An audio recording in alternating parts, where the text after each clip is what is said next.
I'm glad there are some men here, so I can't blame the women for talking. Yes, today a few men, because we're talking about a subject that's of interest to everybody. It was introduction. So, I didn't start yet. Okay. Louder and slower. Ruthie Maboyim, welcome everyone. I'm excited to see such a large crowd, which only means that there is an enthusiasm for Torah learning.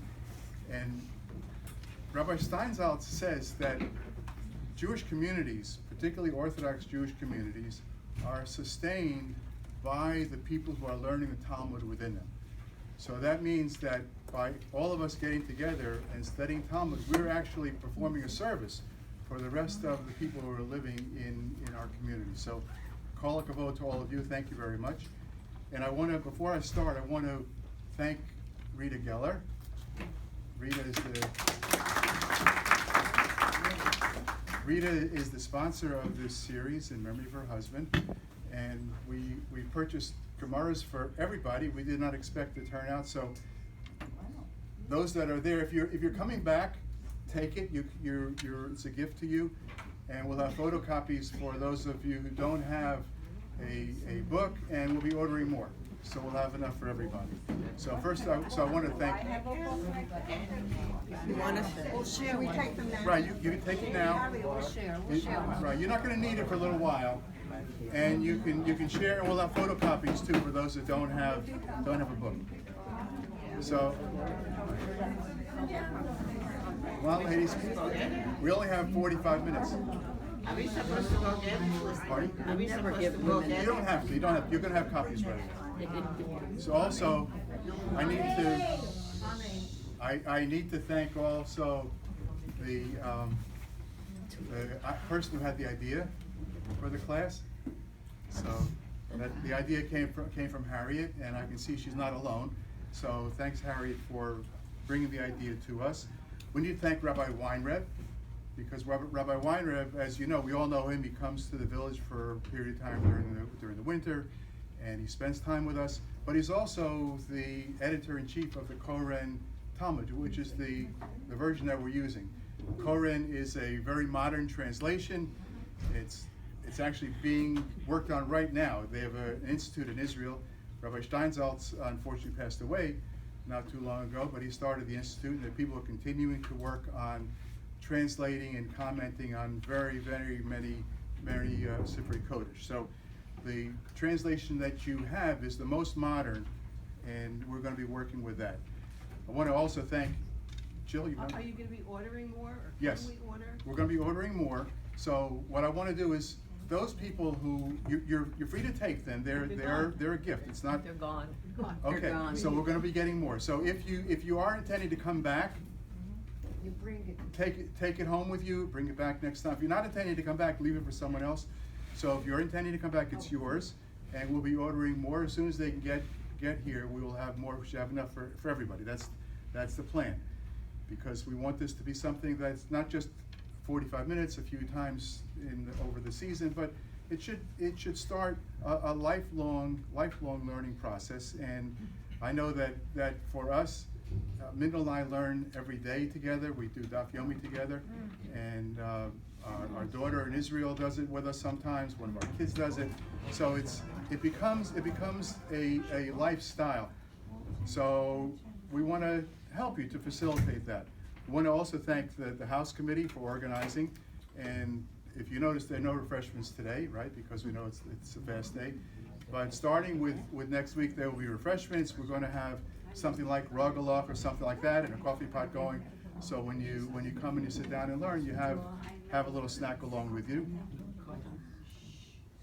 And by the way, think about it now. We're probably going to need a volunteer to pick up next week. So if there's somebody who would like to go to one of the local stores and pick up some rogalach or pastries or something like that, would be appreciated. So today, what we're going to do is we're going to do 3 sections basically. The first, we'll be talking about Cheryl, come on, there's a seat over here. We're going to be talking about the fasts in general, and today's fast, which is the 10th of Teves, the Server Teves.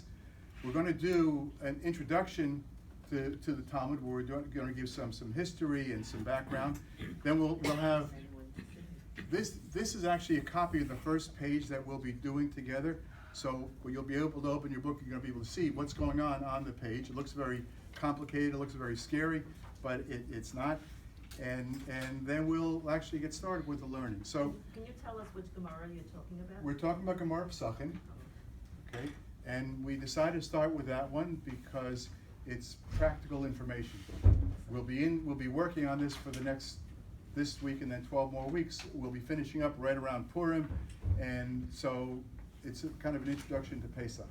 So that's kind of the idea why we wanted to do this. We wanted to do something that's practical. So let me just give you an idea of how I operate. So I believe that there is no such thing as a foolish question, a silly question. The Gemara is meant to be questioned. Very often the first line in the Gemara itself, after the Mishnah comes to the Gemara, they'll say Manolan. How do we know? How do we know? And every single item, every single statement has to be proved. So we're not here because we have blind faith. That's not what we're about. What we're about is questioning, debating, and coming to conclusions. And not necessarily always coming to a conclusion, but the debate and the discussion goes on. And so that's part of it. And we'll do a little bit of historical context, give you an idea of what's happening in the world at the time, what's happening politically, what's happening militarily, economically. We'll get into some of the personalities because there are really thousands of rabbis who are quoted in the Mishnah and in the Gemara, and we'll give you a little bit of background about all of them. So remember, everything is on the table here. They're open, free discussion, because the Talmud really has never been finished. The Talmud is alive, and our study of it is continuing the life of the Talmud. So something that one of us might have to say could be a brilliant observation, which should be noted. So we're all here for the same idea, and we have to have confidence in the truth of what we're going to be learning. And the only way we'll have confidence in the truth is that we really examine it, and we turn it over. And very interesting, in Pirkei Avos, which a lot of us like to study in the summertime. So there's a very famous statement, and this is in the 5th chapter. And by the way, you're going to see me very often picking up books because in the Talmud itself, very often they will quote a fragment of a pasuk, a fragment of a verse. And the reason they can quote a fragment is because they knew it, but we don't necessarily know it all. So I'll always try to go back to the primary source because I prefer to get the primary source, not to trust somebody's interpretation or commentary, so we can look for ourselves. So in Pirkei Avos, this is in the 5th chapter, the 26th Mishnah. This is a very famous one because they're all famous. This is Ben Bagbag Omer. So first of all, who is this Ben Bagbag? It's an odd name, right? Beis Gimel, Beis Gimel. So they say that Ben Bagbag was a Roman who converted to Judaism in the period that the Pirkei Avos was being written. And in those days, it was against the law to do what we're doing right now. And if we got caught doing what we're doing, we're in big trouble. And so when people would, and especially someone who was a notable to the Romans, now he converts to come over to our side, so they tried not to publicize that fact. And so he called himself Ben Bagbag. What does it mean? Beis Gimel, Beis Gimel. So Beis is 2 and Gimel is 3. And very often, someone who converts will take the name of Avraham or Avraham ben Avraham or something like that. And how did Avraham become the first Jew? He changed his name, right? He went from Avram to Avraham. They added that hey. right? So hey is equal to 5 numerically, so ben bagbag, right? Okay, it's brilliant, right? So what did he have to say? So he said, hafach ba v'hafach ba, means turn it over, and turn it over again. The kula ba, because everything is in it. And you'll find everything is in the Talmud. It's not just a book of laws, it's not just a book of history, it's not just science, astronomy, medicine, it's all there. Everything is in there. The kula ba, everything is in it. And you will see everything in it. The seva b'leiba, and you can get old and gray in it. In other words, it's a lifelong pursuit. But we know love tozua, and don't move off from it. She'ein lecha mida tova himet, because there's nothing better. So he said, investigate it, study it, turn it over. Thank you. Turn it over and turn it over again, because everything is in it. So that's our attitude. That it's an all-encompassing, all-inclusive type of study, and it's something that some of us have been doing from childhood, and some of us have come to it at this time of our lives, because we have time now. We don't have the pressure of making a living and taking care of children. We have time to grow ourselves, and I happen to believe there's no such thing as retirement, because retirement means what? It means I have nothing left to offer. I have nothing left to gain. I have nothing left to grow or to learn. So by all of us getting together to study, we're showing that we're part of the Jewish people. We are alive. We are looking to grow and improve ourselves. So let's get started. So first of all, the month of Teves technically is the month where we are right now. It technically has 3 fast days in it: the 8th, the 9th, and the 10th. So we don't fast typically on the 8th or the 9th. Some individuals do, but we fast. The public fast is the 10th. So what happened on the 8th? Why is it that people do take on this fast? Because most of the fast, we actually finished just yesterday in Daf Yomi. We finished the Masechta of Tanis, relates to fast, and it talks about basically fast days that were declared in the event of emergencies. So it could be that there was a drought, it could be a famine, it could be some other type of situation where the rabbis felt it was necessary for the people to actually fast, to fast and to pray. So during the month of Teves, there were at least three major calamities. The first one that took place on the 8th was the translation of the Torah into Greek. And maybe you've all heard about it, right? Where the Greek king Talmud, that's right, the Septuagint. Septa means 7. So it was what he did was he wanted to find out the secrets of the Jews, right? So there's an old joke about Friday night services in synagogue, and week after week, this non-Jewish couple comes in, they sit down in the back, and nobody's talking, they're sitting there, and every week they begin moving further and further to the front, and finally, the rabbi came over to them and said, you've been coming all these weeks, what's going on? I said, well, we wanted to find out your secrets, So that's kind of what he wanted to do. He wanted to find out, and also wanted to find out if there are references to non-Jews that were derogatory references. So he wanted a translation, but he didn't trust the translation that you or I might do for him. So he gathered 72 actually of the scholars, and what he did was he put each one of them into a separate room, and he said, go ahead, translate and write it down. And 72, right.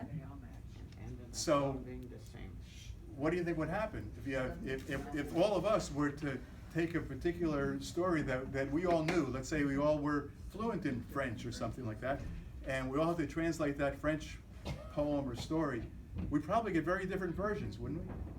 Most likely we would. And he wanted to see what happened. So a miracle took place, and they all were exactly the same. Not only were they exactly the same, But in certain cases, the way that it was translated was done to make it less threatening, more palatable somehow to that foreign king. So, for example, in the beginning of the Torah, so in Bereshis, when Hashem is about to create man, what does he say? He says, Rabbi, what is Naaseh? So what does Naaseh mean? We, let us. We, let us. So if these 72 scholars translated it as we, let us, what would the outside world think?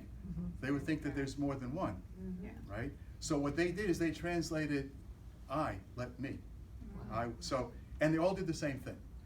And there are many other examples of the same thing, that even though changes had to be made, they made those changes, they all made them the same. So that was the one. On the 9th of Teves, Ezra and Nehemiah both passed away. So Ezra and Nehemiah were the ones who brought the Jews up from Babylonia when they came to build the second temple. And the 9th of Teves was the day that they both, not the same year, but they both passed away at the same time. So the day that we're marking today, the 10th of Teves, that was the day when the siege of Yerushalayim began. When Nebuchadnezzar sent his army and they encircled the city of Yerushalayim, the siege began, and then 2.5 years later came on Tisha B'Av, the city and the temple were destroyed. But before that, you joined Tammuz, where they broke the walls before that. That's Shabbat Sabbath. right, Shiva, right, that's right. But first, exactly right, Rita, thank you. So we have, in addition to this fast and Yom Kippur, there are 4 other fasts. There are actually six public fast days in the year. So it's this one, Asar B'Teves. There's Tzom Gedalia, which takes place on the 3rd of Tishrei, right, the day after Rosh Hashanah. And actually, they say that Gedalia, who was the governor of Israel, he was appointed by the Romans. He was murdered, he was assassinated. That led to a whole cascade of problems. Actually, they say he was assassinated maybe on the 1st or the 2nd day, but since we don't fast on Rosh Hashanah, it was moved to the 3rd. Then you have Asar B'Teves today, 17th of Tammuz, right, when the wall was breached. Tisha B'Av, when the temple was burned, and then Tanis Esther, and Yom Kippur. So the only 2 whose date cannot be moved are Yom Kippur and this one, Asar B'Teves. So, why is that? Because, well, Yom Kippur, because the Torah tells you that it has to be on the 10th of Tishrei. But Asar B'Teves, so we have in the Nevi'im, we're quoting from the Navi now, and it says, first of all, in describing what actually took place that day. So it says that Nebuchadnezzar came, he brought his army and so on, and the passage ends with Be'etzem Hayom Hazeh, that very day. So we observe it on that day. And actually, this is the only fast that we could, aside from Yom Kippur, that we could fast on Shabbos. We don't fast on Shabbos because our calendar was fixed in the year 358 in the Common Era. The second Hillel fixed the calendar. So now our months we can predict, right? I have a book at home, 150-year calendar, so I can tell you when my grandchildren are going to have bar mitzvah, that kind of thing. So that's fixed. Our calendar is fixed. But actually, when the 10th of Teves comes out on a Friday, we do fast. That's the only one. The other ones, we do not fast on Friday, and we could fast on Shabbos if it were to come out on Shabbat. Why can't you fast on Friday? Because Erev Shabbat, because you don't want to be going into Shabbos feeling that way. So that's the rule. I didn't make it up, but that's the reason. That's the reason that's given. But I appreciate the question, because there you go. That's the idea. That's the spirit, that nothing should be accepted at face value. Nothing should be just taken on No, faith. but my question, which I wanted to ask, is you said the translation of the Gemara to Greek, was that one of the reasons for the fast? I thought you said The that. translation of the Chumash Of the into Greek Yeah. was that was why that took place on the 8th of Tevet. So we don't publicly fast. There are people who do take on themselves to But fast why that day. would that be a reason for fasting? It wasn't a terrible thing that the translation into Greek, the more people can learn it. Well, Why would it be- we're actually not so excited to have the Enam Yehudim studying the Torah. We're not so thrilled with that. That's not something that we want to do. So, and certainly the purpose of doing it was not that this king wanted to learn how to become a Jew. He wanted to learn how he could find evidence against us. Weakness, right. So that was the point. So it was not done for our benefit. And so there, it was viewed as a tragedy. So that's why there are people who do fast on that day. So here we are. We're talking about the fast, and when did this actually take place? So from the time that the Jewish people, led by Yoshua, entered the land, 850 years went by, basically 20 generations. So 440 years until Shlomo built the Beit HaMikdash, 410 years more until it was destroyed and we were exiled. So you have a total of 850 years from that point. And the interesting thing is in Sefer Bereshit, and I'm going to read you the pasuk, where Avram Avinu was promised, what is he promised by Hashem? He says, go outside, look, and Hashem promises him that this land, which he's going to be giving to his people, is going to be theirs. How long? How long is Avram told that the Jews are going to get to keep this? Well, he says, look, Vayomer Hashem al Avram acharei aparad lo mimenu. He said that es kol haaretz asher ato roeh, all the land that you see before you, what's going to happen to it? L'cho etnena ulazaracha adolam, forever. So did that actually take place? No, because why? Why? Because it was on condition. It was on condition. So Hashem told Avram that this is going to be the land for your family, your descendants, provided what? Provided, that's right. So if you take a look in Vayikra, Leviticus, this is in the 20th chapter, 22nd pasuk. So he says, Ushmartem es kol chukosai, ves kol mishpatai, vasisem osam. If you watch and you do, then it says lo soki eschem haaretz. Then the land will not expel you. So we have two psukim from the Torah, seemingly contradicting one another, but not necessarily. So the promise was made, and then the condition was brought. So, and this is reinforced in the prophets and so on. So why do we fast anyway?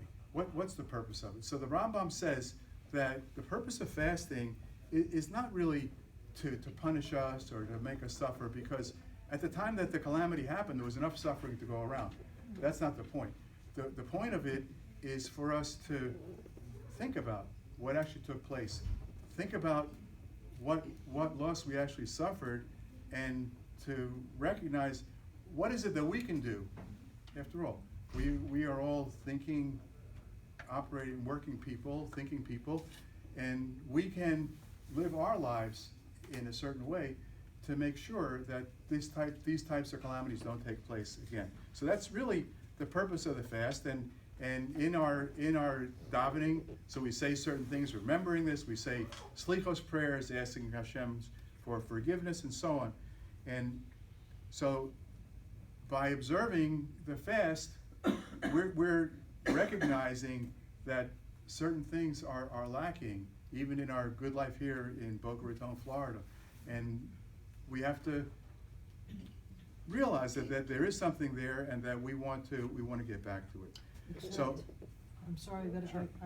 except for obviously Yom Kippur is Right. a totally different type of fast that has nothing to do with a loss, It's for atonement, repentance. right. So there are two fasts which are 24-hour fasts or 25-hour fasts, Yom Kippur and Tisha B'Av. So Yom Kippur is, actually there's a certain amount of simcha to Yom Kippur, a certain amount of joy to Yom Kippur, because we believe, or we hope anyway, that we have attained forgiveness and atonement, so there is a certain joy to that. Not necessarily with Tisha B'Av, but the other four, of which this is one, we observe them in a little bit less strict way, where we don't fast overnight, right? And we got up this morning, maybe some of you did too. So I have every fast day I make fried eggs in the morning. That's my thing, fried eggs and 2 cups of coffee, because otherwise I get a headache. And so we did it. So by 5:47 this morning we were finished with breakfast. So that's okay. You can't do that on Yom Kippur, and you can't do that on Tisha B'Av. So on the other 4 fasts you can. And so Yom Kippur is something that's written in the Torah. The fast of Teves and Tisha B'Av and Tammuz are in the prophets, and the only one that is a post-prophetic era was which one? Tanis Esther, right. So Tanis Esther was, it's not clear exactly how it got started, but maybe it was accepted as a tradition or something. They say maybe the Anshe Knesset HaGedolah established it, but we observe it. So, and actually Tanis Esther's of the 4 less strict fast days is the least strict of them all. So, in addition to these 6, there are other fasts that individuals do observe. So, for example, if you have a particular type of dream and you wake up from in a start from that dream, you're supposed to fast, and that's supposed to be a remedy for it. And that one, by the way, you could fast on Shabbos. If you woke up, if you had a terrible dream Friday night, you woke up having had that dream, you could fast on Shabbos. People take on. Pardon? If you drop a Torah, I think also. If you drop a Torah, you fast, right? People fast on Yom HaShoah too. Some people fast on Yom HaShoah. Some people fast on the death of certain notables. People fast on the yahrzeit of Moshe Rabbeinu. People fast on the yahrzeit of Aaron HaKohen. People fast right now. Actually, starting next week, there is 8 weeks in a row. It's called Shovavim Tat. It's eight fasts, starting with the Parshat Shemot, that people will fast this year in particular, because there are people during the month of Cheshvan and during the month of Iyar.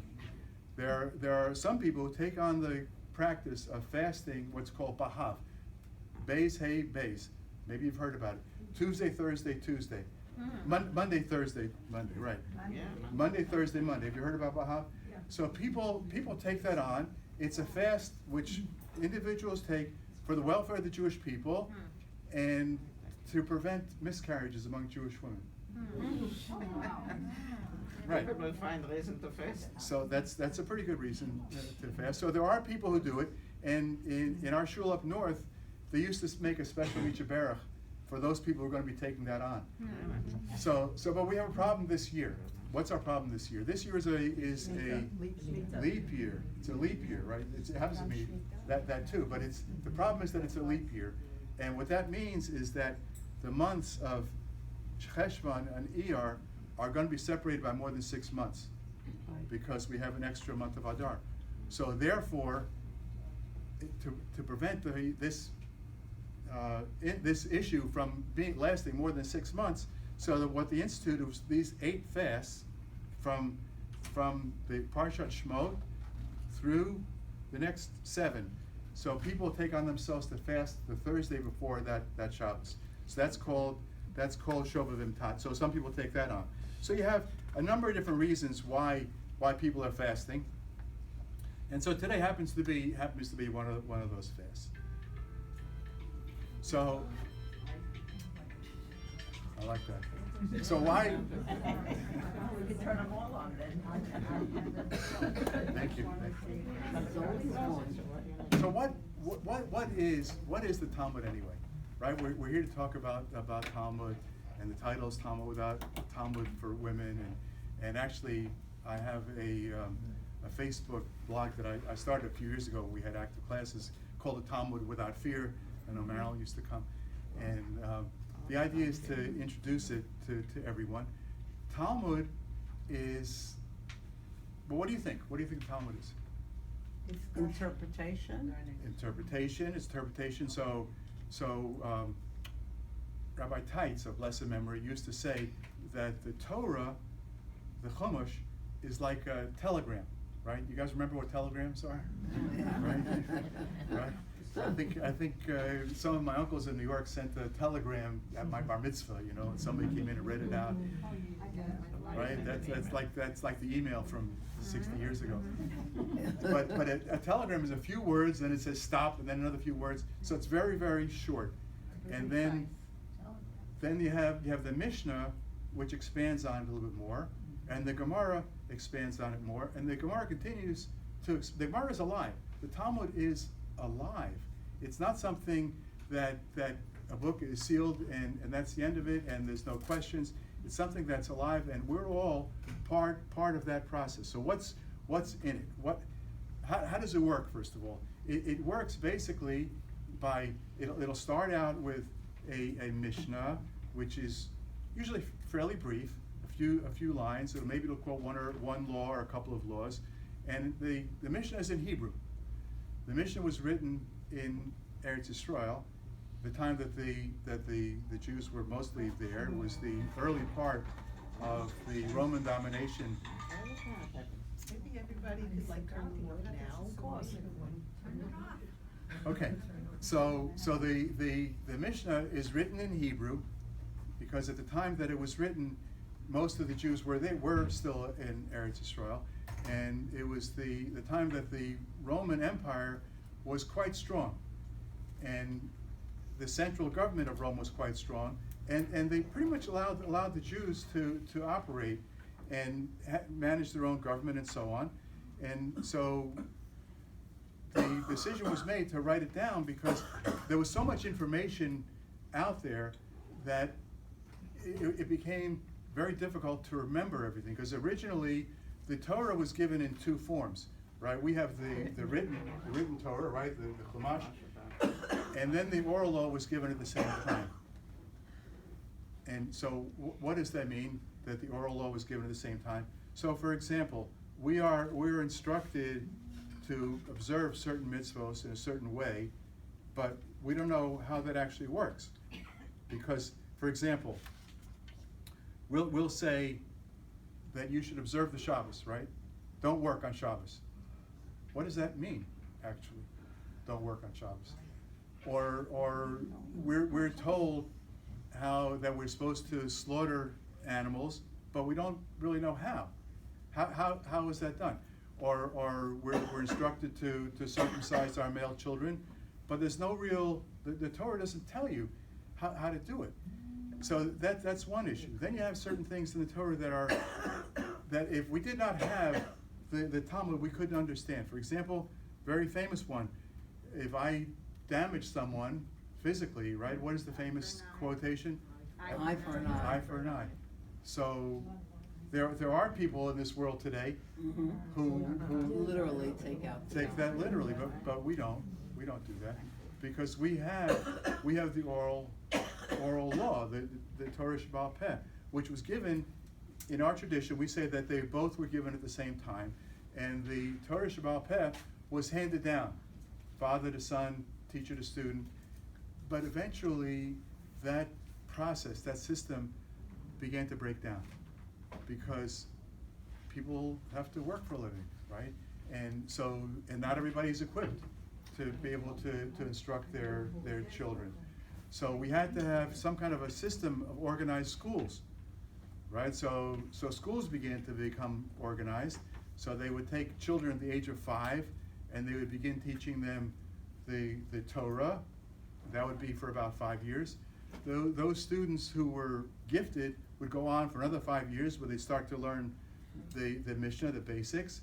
Those students who were even more gifted, so now the numbers are really decreasing, would go another 5 years and they would learn the Talmud. But it couldn't be done father to son anymore. It just couldn't happen. So that meant that you needed to have a curriculum, right? Because if you wanted to have everybody learning more or less the same thing, you need to have books, right? Because what Terry is going to teach is going to be different from what Sandra is going to be teaching, and different from what Herschel's going to be teaching, and that's not going to work, right? So we had to have something written. Why do we go from the Torah, from the Chumash to the Mishnah? Why didn't they go from the Chumash to Talmud? Why did they need that intermediary Mishnah? I'm not quite sure what the Mishnah, why they needed to do that, or was just the timing at that time they couldn't? So the original intention Of the was Mishnah? was to keep everything the oral way, but it didn't work. Eventually, it had to be written down, but they wanted to write it down like a telegram, right? So I knew when my Uncle Bernie sent the telegram to congratulate me on my bar mitzvah, I knew Uncle Bernie loved me and he was proud of me. He didn't say it in the telegram, but I knew it. The telegram said, happy bar mitzvah, stop. I forget whatever he said, but it's the same idea that it was the point was to try to keep it as brief as possible. So that's the Torah, So but I'm that- saying the Mishnah. And then came the Mishnah. Right. So when the Mishnah was written, what they did was, it was basically laws. But when the Talmud came along, so now the Mishnah began to be written down between the years of 50 before the Common Era to about 200 into the Common Era. And they wrote, the laws were written down, copies were circulated, of course it was all manuscript, handwritten. And then what began to happen was there was discussion, how did they arrive at this point? What is the motivation? What caused them to come to this conclusion? And then you had discussions of the next level. So the first group of people who are writing the Mishnah, they're called Tanaim. And so the Tanaim, a lot of it again was oral. There were some of them that actually took their own notes. And what happened was that Rabbi Akiva decided that this was getting lost, and he wanted to organize it, at least to have some kind of a structure so that we could study separate topics and subjects. And he began to collate and combine. And then his student, Rabbi Meir, organized it into basically the form that we have today, where it's 6, what they call Shisha Sidrei Mishnah, the 6 orders, 6 sections. So they have, one is dealing with business issues, one is dealing with the questions of Tuma and Tahara, what's pure and what's defiled, laws relating to marriage and to divorce and so on. So, and they're organized into 6 sections. And so Rabbi Meir basically put it all together, and then Rabbi Yehuda HaNasi actually wrote it down and put it into the form we have today. And that's he actually completed it. The word they use is redacted. I'm not sure what that actually means, but it's complete. But then from the year 200 to about 500 in our count, the group called Amoraim began to study the Mishnah and to comment on it and to try to come to a conclusion. How did they arrive at this? And in many cases, the actual law, the actual halacha is not cited in the Gemara. Most often it's not.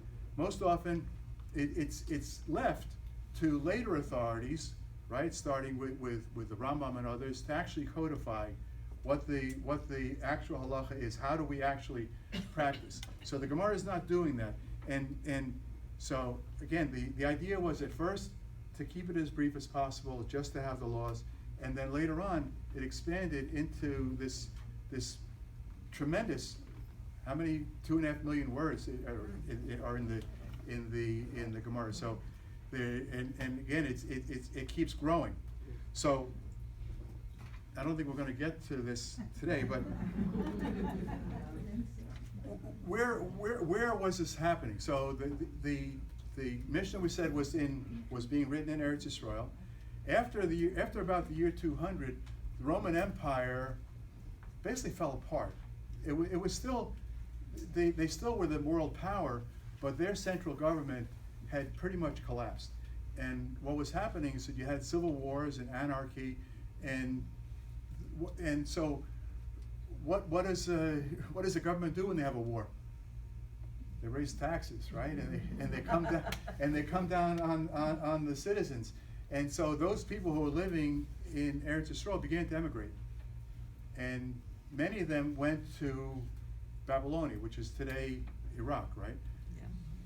So and they were under the rule of the Persians. And the Persian Empire was not as domineering, let's say, as the Roman Empire, and the Jews that were living in Bavel and Babylonia were more or less governing themselves, and that went on for about from year 200 to 500 approximately, and so that's when the Gemara actually got written. And the Gemara is written in Aramaic, not in Hebrew, because the vernacular that was used in Bavel was Aramaic. It was not Hebrew, and so Aramaic is, if you know Hebrew, you're going to recognize a lot of the words in it, but it is different.